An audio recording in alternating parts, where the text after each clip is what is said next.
Ingat, kita hidup di Indonesia itu, kita tahu bahwa Indonesia ini terdiri dari berbagai pulau, dari yang kecil sampai yang besar. Kita bersyukur kita ada di pulau yang besar.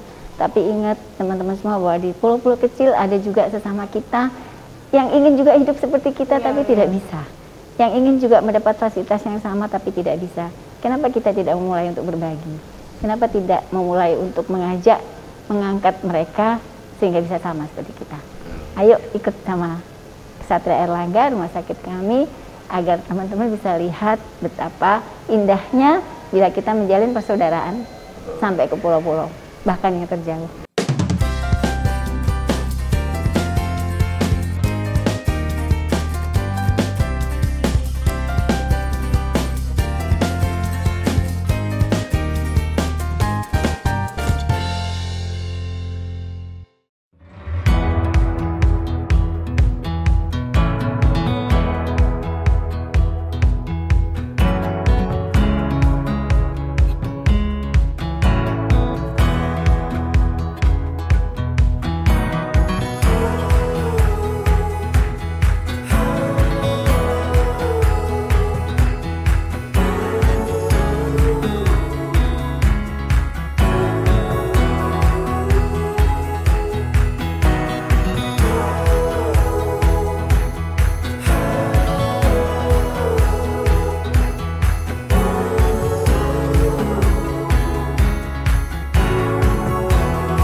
Talkers, kita ketemu lagi dan masih di acara kita berbagi tentang profesi-profesi yang ada di sekitar kita dengan berbagai tokoh gitu, berbagai tokoh dengan latar belakang bermacam-macam, dan kita akan sharing informasi-informasi berharga bagi yang membutuhkan untuk memilih jurusan, memilih karir, atau masih mau memantapkan karirnya. Nah, kita ikuti serial dari NN Talk, dan kali ini kita masih berada di Pop Hotel di Ponegoro. Betul. Dan kita bersama dengan Dr. Dwirani Pertiwi. Rosmala Pratiwi, spesialis bedah. Jadi kami sehari-hari memanggilnya Dokter Wiwin karena itu tadi mau menyebutkan nama lengkapnya agak susah. Kebiasaan manggilnya Dokter Wiwin ya? Dokter Wiwin, nama panggilan sayangnya Dokter. Saya juga kalau dipanggil Dwirani lupa kok, nggak tahu. Dan ya, sehari-hari beliau adalah dokter spesialis bedah di sebuah rumah sakit untuk menangani onkologi. Tetapi panggilan hatinya selain bekerja di sebuah rumah sakit, beliau juga sebagai direktur pelayanan medis dari Rumah Sakit Terapung Ksatria Airlangga. Kita jelajah lebih dalam ya, apa itu Rumah Sakit Terapung Ksatria Airlangga dan apa aktivitasnya dan apa yang sudah beliau lakukan di dalam kegiatan-kegiatan Rumah Sakit Terapung Ksatria Airlangga. Oke. Dok, sehat? Sehat, insya Allah. Insya Allah sehat. Dan harus sehat ya dok ya? Harus sehat insya Allah ya. Karena aktivitasnya juga menangani banyak pasien. Betul, ya kan? betul. Apalagi misalnya tadi kita sudah sounding bahwa di Rumah Sakit Terapung ya. Nah, Ksatria Airlangga itu aktivitasnya juga pasti akan lebih beda dengan yang di daratan ya. Beda dok, banget. Ya? Karena ibaratnya kan mabuk darat dan laut ini tinggal udaranya aja. Ada dengan mabuk asmara ya. Enak kalau yang itu. Tapi nggak boleh baper. Oke dok, dengan aktivitasnya di Rumah Sakit Terapung kan sebenarnya mungkin tidak banyak yang tahu aktivitas yang dilakukan di sana apa saja, ya kan dok ya. Jadi mungkin banyak harus mengenal apa sih yang dilakukan di Rumah Sakit Terapung Ksatria Airlangga itu, karena kebanyakan orang tahu bahwa dokter itu di daratan kan gitu. Kemudian aktivitasnya apa aja dan sampai mana aja. Nah, terapungnya itu gimana? Gitu? Terapungnya itu gimana dok? Jadi ya seperti namanya, ini suatu kapal sebenarnya, kapal yang sesuai dengan namanya memang fungsinya sebagai rumah sakit. Tapi rumah sakit terutama apa sih suatu rumah sakit yang bisa dibawa di laut, yang di darat nggak ada? Apa coba? Apa itu ya? Misalnya nih kita ada di suatu pulau kecil gitu, dia punya puskesmas kan, dia punya rumah sakit kecil, tapi biasanya apa yang nggak ada? Alat-alat bedah kayak gitu. Biasanya dia nggak punya kamar operasi. Karena gitu karena kan dokter bedahnya nggak ada kan, dan mungkin kecil ya sudah tidak ada. Nah, Jadi rumah sakit terapung memang fungsinya rumah sakit, tapi terutama yang kami bawa kemana-mana itu adalah kamar operasinya. Sedangkan untuk pelayanan-pelayanan medis lainnya yang bisa kita lakukan di darat, misalnya seperti poliklinik, dan sebenarnya kita tetap lakukan di fasilitas yang ada. Ya, ada puskesmas tempat. Puskesmas. Jadi kami dalam melakukan kegiatan tetap bekerja sama dengan dinas kesehatan, dengan rumah sakit atau pelayanan pusat-pusat pelayanan yang ada. Jadi kami sebenarnya bukan mengambil alih, tetapi mendatangkan diri untuk membantu kira-kira apa yang mereka tidak bisa lakukan. Contohnya adalah bedah. Dan terutama lagi adalah pelayanan kesehatan yang sangat-sangat sangat-sangat miris kita mendengar ya. Misalnya kematian ibu dan bayi yang tinggi di pulau, karena kita tahu bahwa melahirkan itu nggak selamanya aman kan ya. Kadang-kadang harus ada dibantu dengan operasi karena ada macet, ada segala macam. Nah, itu yang hitungannya itu per detik, per menit gitu. Nah, itu yang kita terutama soroti gitu. Jadi kami datang bukan untuk mengambil alih fungsi, tapi untuk menambah atau terutama di bedahnya itu. Terutama di bedah, di hal emergency yang kira-kira di sana belum ada tenaganya. Berarti ini misinya ini itu berawalnya dimulainya dari sejak kapan ini? Ya, ini luar biasa ya kalau cerita. Jadi memang Tuhan tuh mempertemukan orang tuh seperti jodoh-jodoh itu ternyata karena begitu. Jadi saya dulu kan di Timur Timur, saya dulu waktu PTT waktu itu di Timur Timur, kemudian jadi tahu betul bagaimana sulitnya ya. Sebelum Timur Timur pisah ya? Sebelum Timur Timur pisah, persis saya kembali itu 95, 96 mereka berpisah dengan kita. Itu ada namanya, saya waktu itu di Kabupaten Manufahi, ada namanya yang paling jauh itu Gerutu namanya, itu di pucuk sekali daripada gunung ya. Dan kami berjalan ke sana itu bisa 2 hari 3 hari. Nggak ada lain kecuali jalan atau naik kuda lah. Saya nggak berani lah naik kuda ya. Gitu, apalagi dengan di sekelilingnya ada GPK waktu itu. Jadi kita masih sangat-sangat itu. Kemudian kita bertemulah dengan teman-teman lain yang serupa lah pengalamannya, karena kita dulu kan masih dokter tuh masih disebar ke berbagai daerah terpencil lah. Sampai ketemu dengan yang namanya Dr. Agus. Dr. Agus tuh lebih seru lagi ternyata pengalamannya. Jadi beliau itu di Ambon. Kita tahu bahwa Ambon itu kan pulau-pulau kecil-kecil. Dan beliau waktu itu merasakan sekali betapa, waktu itu beliau masih dokter umum, betapa tersiksanya batin ketika dia melihat di depan matanya seseorang yang harus dia tolong, tapi karena keterampilannya belum mampu, dan keterbatasan alat dan sebagainya. Betul. Ya, dia juga masih dokter umum waktu itu, sehingga dia merasakan betapa butuhnya masyarakat yang di daerah pulau-pulau ini untuk bertemu dengan ahlinya gitu, karena masalah kesehatan itu sewaktu-waktu bisa datang dan tidak diduga apa itu gitu. Jadi dia bertekad waktu itu seandainya dia nanti bisa bersekolah, dia akan mengambil bedah, karena disitulah justru yang dia bisa banyak melakukan sesuatu dengan keahlian itu. Dan banyak dibutuhkan di Indonesia ya, terutama di wilayah-wilayah terpencil ya. Nah, tapi belum selesai ceritanya. Akhirnya dia memang jadi dokter bedah.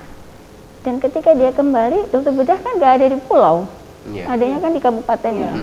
Gelisah lah beliau, karena dia tahu bahwa yang membutuhkan dia tuh sebenarnya jauh. Sehingga dia berinisiatif untuk dia datang dengan menyewa kapal. Dia bentuk kapal itu menjadi kapal rumah sakit, yang perahu sebenarnya, yang sederhana. Dan betul bahwa banyak sekali yang bisa dia lakukan di pulau-pulau itu, sehingga akhirnya keterusan. Dia tidak pernah duduk di meja praktek, tapi duduk di kapal untuk mengunjungi. Keliling. Kayaknya Dokter Agus ini yang Dokter Agus ini yang memang inisiatornya, direkturnya. Nah, jadi ketika akhirnya dia beride gitu, kita harus punya nih sebuah kapal seperti itu. Ketemulah dengan teman-teman ini. Kita setuju karena kita juga masing-masing punya pengalaman yang serupa. Betul. Tapi ya memang susah ya, namanya kapal itu kan bukan, kalau lebih mahal daripada mobil. Betul. Belum lagi kita nggak bisa mengemudikan sendiri kan, jadi banyak hal yang harus. Nakoda dan kru kan gitu. Jadi yang itu di luar medis ya. Yang di luar medis. Tapi ya itulah ya, karena tekad dan niat yang betul-betul indah kalau menurut saya, betul-betul indah, karena sampai teman-teman kami, salah satunya ada Dr. Gadis Menarsari, itu membuat suatu jargon toh. Kita mengarungi samudra untuk menyelamatkan anak bangsa. Wow. Dan itu memang itulah yang kami lakukan gitu. Dan ya alhamdulillah sampai sekarang ternyata ide ini menjadi ide yang dipakai dan diperhitungkan, sehingga kami berharap bisa direplikasi. Jadi banyak orang yang juga menggunakan ini, sehingga makin banyak masyarakat yang bisa terlayani. Ya, betul. Dan ini kapalnya kapal pinisi dari kayu Kapal gitu? pinisi. Nah, Bukan kapal yang besar ya dok ya? itu ada ceritanya juga. Jadi karena Dr. Agus ini berpengalaman bahwa ternyata pulau-pulau kecil itu kan tidak dalam kalau kita mau menyanggah dangkal. Jadi kalau itu kapal besar pasti nggak akan nyampe. Atau pulaunya jauh banget sehingga kita kesananya juga butuh perjuangan lagi. Jadi yang paling cocok adalah memang kapal yang kecil, tidak terlalu besar, tapi mampu untuk menampung yang kita butuhkan seperti kamar operasi dan sebagainya itu. Gitu. Dok, berarti kan ketika ada perbandingan dan perbedaan antara kapal kecil dan besar ya, terutama terkait dengan benturan ombak dan sebagainya. Tadi kan kalau kapal besar kan lebih tahan ombak daripada kapal kecil. Itu gimana dok? Ya. Menanganinya dok? Lagi ngoperasi goyang. Kalau itu ditanyakan sama kapten, kami nah itu juga jodoh ya, kami punya kapten dan anak buah kapal yang luar biasa ya. Jadi sejak kapal kami lahir ini, kapten ini mendampingi kami dan sampai sekarang beliau bahkan tidak mau meninggalkan kami karena betapa beliau melihat ya betapa mulianya apa yang dilakukan dalam kapal ini. Dan dia selalu bilang, kasihkan saya, serahkan saya supaya kapal ini bisa sampai kemana-mana gitu, sampai stabil gitu ya. Itu satu memang butuh kapten dan anak buah kapal yang tampil pasti. Nah, mengenai kami itu yang jadi masalah. Nah, itu dia first experience ketika mengarungi kapal dan bukan kapal besar dok, ke berbagai pulau dari Surabaya kan gitu. Nah, itu gimana dok? Untungnya bocorannya kami dokter-dokter yang para spesialis ini kan tahu sendiri ya, kadang waktunya tidak banyak. Jadi saya dan teman-temannya bersyukur sekali kalau ada teman-teman spesialis yang mau meluangkan waktunya ikut kami, itu sudah senang banget. Jadi kami memikirkan bagaimana caranya agar beliau-beliau ini tetap bisa ikut memberikan pelayanan tapi tanpa mabuk-mabukan tadi. Mabuk-mabukan bukan karena bukan mabuk-mabukan buka botol, bukan loh ya. Jadi kami selalu melihat apakah kira-kira ada nggak kapal terbang lah yang bisa sampai sedekat mungkin gitu. Jadi kesananya yang tidak terlalu jauh. Walaupun agak sulit juga ya, seperti bahkan Madura kemarin dulu kan belum ada lapangan terbang. Jadi kami naik darat dulu, sampai di sana kita naik perahu juga 3 jam 4 jam ya. Pulau-pulaunya itu kan yang Sumeneb dan sekitarnya itu. Saya pernah bersama-sama 48 spesialis. Dan itu adalah kru terbesar kami waktu itu kita kesapeken 48 spesialis. Mereka tadinya seneng banget, tapi begitu sampai di kapal mereka semua pada ngelempuk kan. Kapal itu baling itu. Jadi satu orang tuh saya bilang gini, saya nggak mau ikut lagi. Sampai di pulau dia udah pokoknya saya nggak mau ikut lagi, dia tidur ini. Nah, tetapi ketika dia melakukan pelayanan sampai ke Surabaya, dia langsung bilang, saya daftar ya kalau ada lagi. Jadi sampai sebegitunya gitu. Gini dok, melakukan perjalanan di kapal kan beda dengan di darat kan, apalagi melakukan pelayanan kan gitu. Nah, handle diri sendiri untuk tidak mabuk itu gimana dok? Jangan sampai gini udah ya, mohon maaf. Berarti Pak Nurdin harus ikut dulu ya. Iya. Mohon maaf gitu. Jangan sampai kita sudah udah ada down gitu kan, terus melakukan pelayanan juga hal yang beda lagi kan gitu. Itu secara mental kan gitu loh. Betul. Itu yang terjadi pada teman yang saya bilang saya nggak mau ikut lagi, saya nggak mau ikut. Tapi itulah ya, itu dalam kejiwaan juga kan ada. Bagaimana ada tekad yang kuat, bagaimana bagaimana suasana kerja yang menyenangkan, itu ternyata bisa membuat mental kita dan tubuh kita menjadi sehat. Dan itu terbukti memang. Jadi waktu di kapal udah gak kuat rasanya. Tapi begitu sampai di darat, istirahat sejenak, melihat betapa banyaknya masyarakat yang membutuhkan, rasanya udah hilang menguap itu semua. Ada booster tersendiri. Ada boosternya, betul. Tapi memang ketika kita operasi juga terjadi lagi. Pernah nggak orang lagi operasi itu ombaknya lagi? Pernah banget. Pernah banget. Saya gini, ini yang goyang ini saya atau mata saya atau ternyata saya pusing banget. Jadi kan yang goyang di kepalanya. Ketika pembedahan sama ketika menjahit itu Betul itu terjadi dan terjadi betul itu. Dan pernah suatu ketika kita di Raas waktu itu, di Sepudi itu pelabuhannya itu ombaknya besar sekali, terbuka jadi angin sangat ini ya. Itu kami akhirnya membatalkan sampai membatalkan pada saat itu ya. Tapi kemudian pelayanan selanjutnya masih bisa. Karena sangat bergoyang dan tidak memungkinkan untuk menjahit pasti lolos. Sampai kan mau ketika pembedahan sama menjahit gimana coba? Kan menjahit kan butuh konsentrasi juga kan, jangan sampai salah menjahit. Itu betul itu. Makanya kita sampai pernah berbicara dengan teman-teman perkapalan ITS. Jadi gimana ya Pak supaya kapal ini bisa tegak. Jadi sampai mau dibuatkan seperti ada tonggak gitu yang turun kayak ngedap di pasir bawah itu supaya bisa ini. Itu sampai punya ide seperti itu kita karena ketemu ya. Sebenarnya sudah tapi ya itu kan bikin itu kan mahal.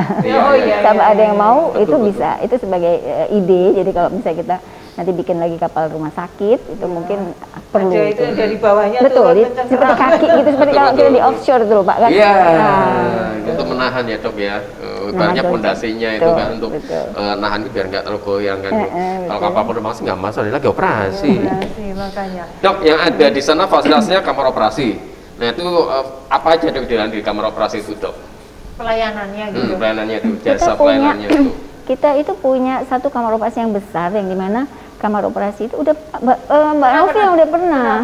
Mbak Novi udah pernah. Belum harus datang. Launchingnya kapan? Nanti kapan harus. Jadi ada satu kamar operasi itu di dek bawah itu yang besar, jadi bisa ada 2 meja operasi di sana. Itu bisa yang paling besar kami lakukan itu ya operasi struma itu cukup ya, kemudian BPH dan ortopedi juga kita lakukan. Ortopedi juga kita lakukan. Kalau operasi mata, karena itu kan sangat halus ya, tidak memungkinkan goyang, kita selalu di darat. Dan dia karena dia tidak membutuhkan. Dan kebanyakan kan kalau di pesisir itu kan katarak, kan langsung terpapar matahari langsung. Betul sekali. Jadi memang yang paling banyak kami lakukan tuh adalah operasi katarak. Jadi ada berapa tuh tindakan 1.600 tindakan bedah itu sebagai beda lagi. Bedah dengan mata kita bedakan biasanya. Kita bedakan ya. Jadi katarak itu mungkin ada 800 lebih ya. Kalau mengapa bedah banyak? Karena yang kecil-kecil juga kita lakukan kan. Kecil-kecil tuh banyak juga yang kecil-kecil, tumor-tumor kecil gitu ya. Yang kira-kira kalau lama-lama bisa jadi berbahaya itu kita lakukan. Hernia tuh banyak sekali. Oh ya? Ya banyak sekali itu udah sehari-hari. Kenapa kok di pesisir di daerah itu banyak sekali kena hernia dan mungkin karena tekanan perutnya selalu tinggi ya. Kan itu kan karena kelemahan otot. Iya, otot perut. Mereka kerja keras mungkin ini ya. Nelayan kan membawa perahu itu kan terus ngangkat ikan yang berjaring-jaring itu kan. Betul itu jadi core-nya kan harus kuat gitu kan. Jadi harusnya diajarin six pack itu ya. Iya, core-nya. Kalau ini operasi seksio untuk iya. Ya itu kita lakukan di situ. Banyak juga ya. Gitu. Jadi banyak bayi-bayi yang lahir di atas RSTK. Sebagai cerita salah satu yang jadi pelayanan pertama kami itu di Bawean, di Pulau Bawean. Di Pulau Bawean itu waktu itu punya rumah sakit sebenarnya Pak Nurdin, Mbak Novi punya rumah sakit tapi waktu itu tidak digunakan karena tidak ada sumber dayanya. Jadi ketika kami datang ke sana, waduh kami kaget, rumah sakit bagus kayak gini, alatnya pun lengkap. Jadi waktu itu akhirnya kami kalau gitu kita kita buka rumah sakitnya itu, kamar operasinya saya buka, kita siapkan semua alat-alatnya lengkap semua di sana, dan kita membuat pelayanan seperti rumah sakit. Dan banyak sekali masyarakat yang datang. Ya salah satunya yang seksio itu. Akhirnya kita mengusulkan pada pemerintah daerah setempat kalau bisa dengan ada dokter spesialis yang PKS gitu loh, yang wajib kerja begitu karena ternyata waktu itu angka kematian ibu dan bayi itu tinggi di sana. Sehingga alhamdulillah dengan kita waktu itu datang dan membuka rumah sakit, akhirnya ada dokter-dokter spesialis yang wajib kerja di sana 1 tahun, dan ternyata betul bahwa sangat menurunkan angka kematian ibu dan bayi. Tapi sayangnya waktu itu tidak ada lagi yang kan 1 tahun selesai. Ya. Nah, itu tidak ada lagi yang mendaftar dulu. Oh. Tapi sekarang kelihatannya sudah mulai ada mulai lagi. ada. Jadi sangat-sangat nyata bahwa kehadiran dokter spesialis di pulau-pulau kecil itu dibutuhkan sekali, terutama untuk itu yang tidak bisa menunggu nyawa kan, Iya, bayi-bayi yang itu. Beda, berarti yang bisa dok kan di sana itu di rumah sakit terapungnya itu mulai dari seksi untuk melahirkan, terus kemudian apa cancer ya? Ya, tumor ya. Oh, tumor, cancer, sorry, tumor, terus kemudian sampai ke orto ya? Orto. Hernia, mata, terus apa lagi tuh? Orto, hernia, mata, THT, dokter Mia, itu biasa amandel tonsil. Kemudian dokter Mia juga membawa program ini alat dengar. Ternyata banyak juga yang pendengarannya terganggu. Deaf, ya. Jadi dokter Mia ada program, ada bantuan alat dengar. Itu juga kita lakukan. Bahkan jiwa juga ada sejawat psikiater yang ikut juga untuk ini kadang-kadang. Kemudian bedah plastik, bibir sumbing. Kira bedah plastik itu kosmetik ya? Atau bibir sumbing, oke. Saya sampai kaget. Tapi orang tua lebih cantik daripada kita, lebih asli ya, Pak ya. Oh enggak, sampai kaget. Bedah plastik. Ada kosmetik, bedah kosmetik di sana. Ya harusnya gitu ya mungkin. Ngajarin sunscreen. Iya. Ya sih kita ada karena efeknya ke kanker kulit. Betul ada kita ya itu tadi, selain pelayanan kesehatan langsung medis, penyuluhan banyak terpapar matahari langsung. Betul program stunting tadi kan Mbak Novi tanya polinya apa, itu salah satunya poli itu poli anak, poli internal, poli penyakit dalam, poli nyeri. Jadi jadi kita ada kadang-kadang nyeri kronis ya, yang karena mungkin tulang belakangnya bentuknya tidak baik ya, atau apa, itu kita juga membawa dokter-dokter, teman-teman dokter anestesi, itu mereka kan ahli nyeri, pain clinic ya. Jadi banyak yang kita lakukan. Kalau saya lihat itu di websitenya 2.200 relawan kayak gitu. Nah, itu lagi, itu juga masalah sebenarnya ya. Maksud saya itu juga tantangan kita dengan membentuk rumah sakit ini. Kita kan perlu suatu tenaga-tenaga. Dan alhamdulillahnya banyak sekali sejawat-sejawat yang apa istilahnya ya, ikut terpanggil. Ini sosial kan ya? Sosial. Betul. Nanti biasanya Dokter Herni selalu bilang gratis loh ya, gitu. Kadang-kadang nombok loh ya. Bahkan untuk apa operasional sehari-hari bayar sendiri loh ya. Nombok loh ya, gitu. Tapi ya itu relawannya dari berbagai. Dari mana aja dok? Kita ada sejauh dari Bandung, iya dari Solo, banyak. Ngajak bukan hanya dari lingkungan kita open recruitment. Jadi kita jadi gerakan sosial yang mendunia. Impactnya besar juga gitu loh. Nah, kemudian karena kita merasakan betul ini, kita melihat bahwa sebenarnya masalah itu bukan masalah kesehatan aja Pak Nurdin. Banyak masalah di pulau kan, bagaimana ekonomi mereka, bagaimana juga pertanian, peternakan mereka. Jadi akhirnya kita melalui Dr. Gadis, Dr. Agus berinisiasi untuk mengajak fakultas-fakultas lain. Jadi sekarang barusan ini kita punya program namanya Komdev ya, Komdev itu Community Development. Jadi kita mengajak seluruh fakultas, yang saya terharu itu semua dekannya juga ikut serta ya, mengirimkan mahasiswa-mahasiswanya untuk ke sana dan melihat, oh ini yang kurang ini, pertanyaannya ini, yang bisa dikembangkan ini. Betul, dan itu berjalan. Peningkatan ekonomi setempat ya, bukan hanya kesehatan tapi juga ekonomi gitu kan. Dan itu ada program yang baru dan sudah berjalan dan sangat didukung dan diterima dan dinikmati oleh semua fakultas di UNER, bahkan di UNESA. Juga bekerja sama dengan fakultas-fakultas seperti farmasi, itu mengirimkan dosen-dosennya yang bukan cuma sekedar mahasiswa untuk mengadakan penelitian-penelitian misalnya seperti tumbuh-tumbuhan yang bisa dijadikan obat ya. Kemudian fakultas kedokteran gigi juga ikut serta itu menjadi malah lahan KKN untuk mereka. KKN di sana. KKN-nya di sana. Sampai mereka menitipkan seperangkat alat untuk gigi, untuk kursi gigi dan untuk gigi. Jadi luar biasa, kami bersyukur bahwa banyak sekali teman-teman yang tergerak ya, terpanggil untuk ikut karena mereka betul-betul tahu betapa di daerah tuh butuh gitu. Kita nggak bisa hanya duduk-duduk di sini ya, sementara sebenarnya di sana memanggil-manggil gitu. Dok, sampai sejauh mana sih rutenya rumah sakit terapungnya kesehatan dalam ya, Dok? Iya, kita baru di Indonesia Timur ya, Pak Nurdin. Baru di Indonesia berarti Timur. Jawa Timur sampai Jawa ke timur, Timur ya? sampai ke timur, jadi sampai ke Nusa Tenggara Timur sudah, Ambon sudah, yang belum itu Papua. Kita mungkin insya Allah dalam tahun ini kita rencanakan menjangkau ke sana. ya, Ya. semoga, Dok. Sulawesi juga sudah. Sebenarnya kita kepingin ke barat, tapi ternyata kan ada juga rumah sakit terapung lain milik Dokter Lee, yang juga itu lebih luas ya. Itu mereka, jadi kita seperti kerjasama untuk berbagi ini. Gitu. Jadi luar biasa, mestinya bisa diduplikasi ya. Iya, sangat bisa. Terapung ini Sangat maksudnya bisa. bukan hanya satu yang sekarang berjalan, Betul. gitu, bikin beberapa lagi betul. yang impactnya sebenarnya lebih besar. Gitu. Ini Universitas Hasanuddin di Makassar sedang membuat juga. Untuk menduplikasi. Terus juga kalau nggak salah kan angkatan laut ya, Dok ya? Angkatan Laut punya lah. Iya kan, Itu yang yang barusan di launching itu. Iya, itu tapi dia kapal besi ya. Kapal besi kalau jadi besar. besar. Bahkan Jawa Timur sudah punya 2 kan sebenarnya. Jadi Pemprovnya maksudnya? iya, Pemprov. Jadi sudah punya 2 kapal rumah sakit, tapi memang kecil sekali, dan itu kita bekerja sama dengan mereka ya untuk PT PAL waktu tepatnya untuk membentuk dari kapal itu dibentuk menjadi kapal rumah sakit. Jadi ada kamar operasinya ini, dan itu mereka berpangkalan di Kepulauan Madura. Sudah Kepulauan Madura. Jadi lumayan itu juga. Jadi sudah membuat replikasi. Iya, sudah punya anak katanya. Iya, sudah punya anak, Sudah betul. punya anak. Dan bisa bersinergi kan, Dok? Iya, bisa bersinergi. Dengan AL juga bisa bersinergi, kapal yang besar itu besar, dengan gitu. yang kecil-kecil juga Betul, bisa. betul. Oke, terutama untuk support SDM-nya ya, Dok ya, gitu kan? Ya, itu betul. Support itu yang penting itu kan itulah. Kapalnya ada, kalau nggak ada dokternya kan juga. Jadi itu dia makanya.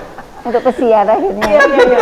Dok, itu kan kapal berlayar, itu kalau tadi oke lah tenaga medisnya tadi pro bono gitu ya, sudah dikasih buat besar gitu.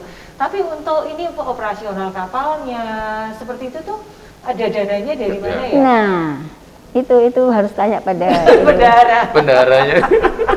Ya kan butuh operasional untuk menjalankan kalau kan. obat mungkin bisa jadi. Oh iya.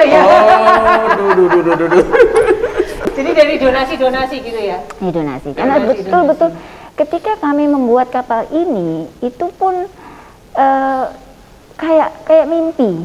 Kayak kita nabung pengen punya rumah tuh loh, Pak Iya, Nurdin. betul. 50.000, ada yang 25.000 gitu. Tapi nanti kadang-kadang, ternyata ada yang 1 miliar. Itu suatu hal kayak mimpi kan. Betul. Tapi kan sesaat-sesaat gitu, tidak bisa sesuatu yang terus-menerus. Bahkan ketika kami bercita-cita dan punya ini, banyak yang a priori, banyak yang nggak mungkin bisa, terlalu mahal gitu. Tapi kan ininya bagus banget. Misinya ini, dan betul-betul dibutuhkan gitu. Jadi saya bilang selalu sama teman-teman, kalau ini memang ini kan punya Allah gitu ya. Allah yang akan kasih buat kita. Kalau emang kita harus pergi, pasti akan dikasih. Kalau enggak ya udah kita diam aja nunggu gitu. Karena kita sudah sediakan diri kita. Itu sudah sediakan diri kita, bagaimana kita bisa sampai itu pasti tanggung Allah yang bekerja. Dan betul memang kadang-kadang nggak tahu ada ini, dan banyak sekali teman-teman yang sangat tergerak, dan itu sangat mengharukan ya, sangat mengharukan sekali. Dan mereka biasanya percaya karena mereka melihat memang, mereka melihat kita bagaimana kita bekerja, melihat hasilnya, melihat mereka kadang-kadang juga mengunggah di media sosial ya, yang bukan kita gitu, itu mereka percaya. Dok, rata-rata berapa lama sih di kapal itu untuk melakukan bersukarelawannya di sana itu, Dok? Biasanya kami ini, saya terutama sih, saya biasa bilang sama Dokter Agus, saya 5 hari aja ya gitu, paling 5 hari itu berangkat, bekerja 3 hari, pulang sehari kan, jadi 5 hari gitu. Tapi akhirnya kalau jauh nggak bisa kan, kalau jauh paling nggak seminggu lebih lah. Tapi jangan lupa, dokter-dokter umum itu yang ikut kapal loh Mbak. Dokter-dokter umum muda-muda itu ikut kapal. Jadi mereka mulai dari Surabaya sampai ke pulau. Itu butuh waktu Ya 2 hari, kadang yang paling lama tuh 3 harian gitu ya. Tapi kalau jauh sekali ya bisa sampai 4 hari. Jadi mereka luar biasa, tapi mereka masih muda kan Pak. Alasan. Alibi. Tapi mereka senang sekali. Jadi itu yang kami sangat senang. Ternyata generasi muda sekarang menikmati hal seperti ini. Karena memang betul-betul kalau dulu kami ke Timur PTT, sekarang kan anak-anak nggak ada kayak WKS begitu ya. Jadi ini memang adalah suatu wahana yang bagi dokter-dokter muda itu sangat bermanfaat. Karena mereka diri, ya? betul membaktikan, mempraktekkan ilmunya, langsung di lapangan gitu. Karena kalau tidak, mereka berarti langsung jadi spesialis tanpa melalui proses tahu lapangannya yang kebanyakan kayak apa gitu. Jadi ini betul-betul wahana yang bagus sekali buat adik-adik yang menurut saya kehilangan kesempatan untuk belajar langsung di lapangan. Di masyarakat ya. Kalau buat yang senior-senior mungkin untuk keseimbangan ya. Iya. Untuk life balancing ya. Dan kadang-kadang ya aduh kok aku kayaknya nggak nolong sapa-sapa gitu ya. Jadi ini betul-betul suatu wahana juga bagi kami untuk.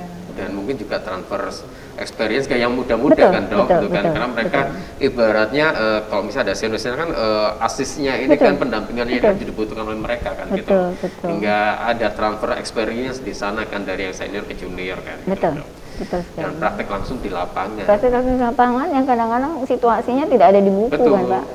Dan nggak ada yang di daratan kan gitu loh, yang di kota besar terutama kan gitu loh. Dan ini kan di lokasi. Jadi teman-teman adik-adik dokter umum ini luar biasa. Mereka juga selain belajar tentang klinis, belajar tentang manajemen.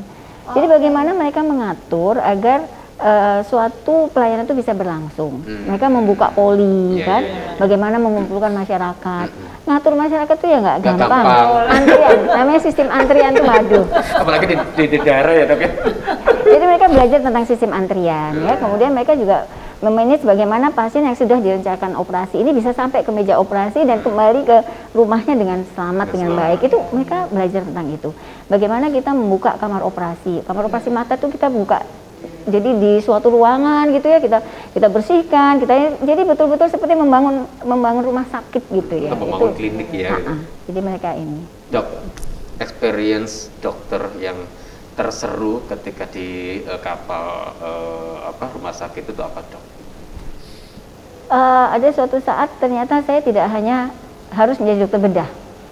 Jadi waktu itu kejadiannya di Nusa Penida ya. Di Nusa Penida waktu itu sebenarnya Nusa Penida kalau kita pikir waduh Nusa Penida kan gitu ya. Wisata gitu ya, exciting ya. Ternyata pulau yang cantik ya. Ternyata tidak maksudnya itu hanya sebagian saja. Ternyata masih ada juga keterbelakangan di sana. Jadi waktu itu ketika itu saya ikut di sana, kemudian pas ketika itu sama Dokter Pujo. Nah, Dokter Pujo udah mau pulang waktu itu, pulang. Datanglah seorang ibu yang dengan panggul sempit, yang tidak dia harus dilahirkan saat itu juga, karena kalau tidak pasti tidak akan selamat. Jadi Dokter Pujo yang sudah mau naik kapal itu kita telepon untuk datang. Dok, ada yang kayak gitu. Itu Dokter Pujo itu kode kandungan ya, dan beliau bapak kami di Rumah Sakit Terapung ya. Jadi akhirnya karena waktu itu tidak siap, semua sudah mau pulang kan waktu itu, jadi saya yang harus menjadi asisten.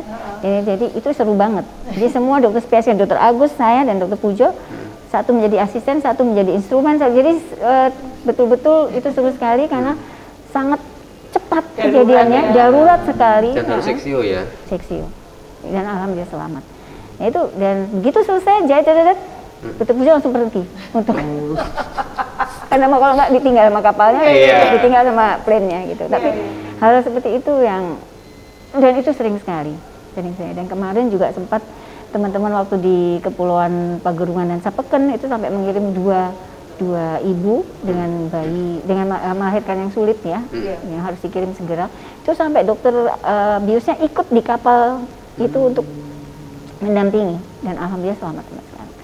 Ya hal seperti itu yang seru Pak. Menguras adrenalin.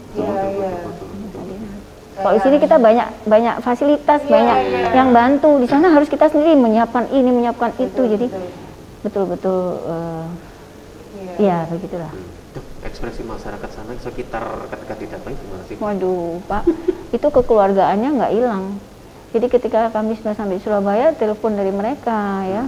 Bahkan kadang-kadang mereka datang mengunjungi kami di sini karena berobat misalnya, dok kayaknya waduh ini harus dikirim Pak, bahkan sampai seperti itu. Saya minta surat rujukan dan sampai sini kita urusi sampai pulang lagi, dan itu luar biasa sekali. Itu yang kita dapat saudara banyak dan saudara itu saudara yang luar biasa sekali. Gitu. Oke, seru sekali. Sesuatu ya, saya pernah masuk ke kapalnya gitu, lihat ruang operasinya seperti itu, ber-AC juga kan gitu. Ya, didesain sedemikian rupa sehingga bisa masuk ke daerah-daerah itu membantu pelayanan di sana yang tidak memungkinkan dilakukan. Dan yang pasti adalah saya salut dengan para dokternya atau relawannya yang tergabung, tough semua pastinya. Ya karena harus sehat seperti kata Mbak Novi. Karena biasanya kita sampai tidur tuh jam 3 malam gitu ya. Nanti jam 6 kita harus pelayanan lagi. Ya terus gitu selama 3 hari. Nanti sampai di kapal yang mau mengantar kita ke daratan tuh kita udah nggak bangun. Udah nggak bangun. Udah dendam istirahat ya. Karena kan tubuh juga sudah ngomel-ngomel pengen istirahat tubuh ini kan. Tapi ya itu boosternya itu luar biasa gitu. Boosternya itu yang sampai ke daratan tuh nggak hilang gitu. Dan itu nagih terus ya ke misi berikutnya betul, ya. Betul sekali nagih terus. Betul. Oke. Nanti kita banyak lihat ya ini video-video seru ekspedisi dari LSTKA ya. Di insert-insertnya gitu, kita bisa lihat keseruannya di sana. Dan ini mengundang relawan-relawan muda gitu dan yang lainnya yang ingin berpartisipasi di dalam pelayanan misi pelayanan ini. Bakti diri, ya kan? Dan ternyata yang dibutuhkan bukan hanya sekedar tenaga medis atau paramedis ya, dok ya. Bahwa tadi ternyata untuk membangun ekonomi setempat pun juga dibutuhkan kan. Misalnya tentang perikanan, peternakan, pertanian. Iya betul sekali. Ya, ekonomi masyarakat lah. Jadi sekarang kita sedang menggali kekayaan bawah laut. Itu bekerja sama dengan perikanan. Jadi mereka bagaimana mengolah anggur laut, mengolah udang dan sebagainya agar bisa sampai diekspor gitu ya. Betul. Nah, itu semua ternyata dibutuhkan kolaborasi. Yang semula hanya untuk rumah sakit medis, ya kan ternyata semakin berkembang sekarang ini untuk hal yang peningkatan ekonomi masyarakat sekitar. Jadi kami ya sesuai sama Tridharma perguruan tinggi ya, ada pelayanan, penelitian sama itu juga semua termaktub di situ. Keren, dok. Semoga menginspirasi yang lain. Dokter mungkin ada ajakan atau apalah himbauan gitu, ajakan untuk siapapun yang ingin terlibat di dalam misi ini gitu. Monggo, dok. Iya. Jadi ternyata kita harus banyak bersyukur ya bahwa kita hidup di daerah dan tempat yang seperti ini. Tapi ingat, kita hidup di Indonesia itu, kita tahu bahwa Indonesia ini terdiri dari berbagai pulau, dari yang kecil sampai yang besar. Kita bersyukur kita ada di pulau yang besar. Tapi ingat teman-teman semua bahwa di pulau-pulau kecil ada juga sesama kita yang ingin juga hidup seperti kita tapi tidak bisa. Yang ingin juga mendapat fasilitas yang sama tapi tidak bisa. Kenapa kita tidak memulai untuk berbagi? Kenapa tidak memulai untuk mengangkat mereka sehingga bisa sama seperti kita? Ayo ikut sama Ksatria Airlangga, rumah sakit kami, agar teman-teman bisa lihat betapa indahnya bila kita menjalin persaudaraan sampai ke pulau-pulau, bahkan yang terjauh. Dan bukan hanya untuk keluarga besar Airlangga aja, dok ya, tapi bukan siapapun. Warga Indonesia, karena moto kami adalah mengarungi samudra untuk menyelamatkan anak bangsa. Oke. Dok, terima kasih sekali lagi. Terima kasih sudah diajak ini, senang banget. Sehingga selalu bermanfaat untuk masyarakat Indonesia. Amin, mudah-mudahan. Jadi thank you juga untuk Pop Hotel di Ponegoro, hotel yang sangat oke di tengah kota dan harganya cukup terjangkau, mulai dari Rp200.000 untuk kamarnya, Bu Novi ya. Terus ada ruang meeting juga yang bisa Anda lakukan mau melakukan meeting atau mungkin ada wedding juga di sini. Untuk meetingnya pack-nya itu mulai dari 80.000 per pack sih, jadi cukup terjangkau ya Bu Novi ya. Mau kemana-mana juga dekat, mau ke zoo, mau ke taman bungkul, kuliner ya. Oke semua. Oke itu jangan lupa untuk like, komen, dan subscribe dan di-share untuk rekan-rekan yang membutuhkan atau yang ingin menjadi relawan dari Rumah Sakit Terapung Ksatria Airlangga ya Bu Novi ya. Sekali lagi thank you ya dok. Terima kasih, mudah-mudahan bermanfaat. Amin, insya Allah bermanfaat. Dan sampai jumpa lagi di episode berikutnya dengan narasumber yang punya value yang luar biasa lagi, atau materi kemudian juga cukup mengasihkan dan bisa untuk menjadikan suatu value tersendiri ya dok. Bu Novi ya, bagi end of us. Oke, sampai ketemu lagi di episode berikutnya.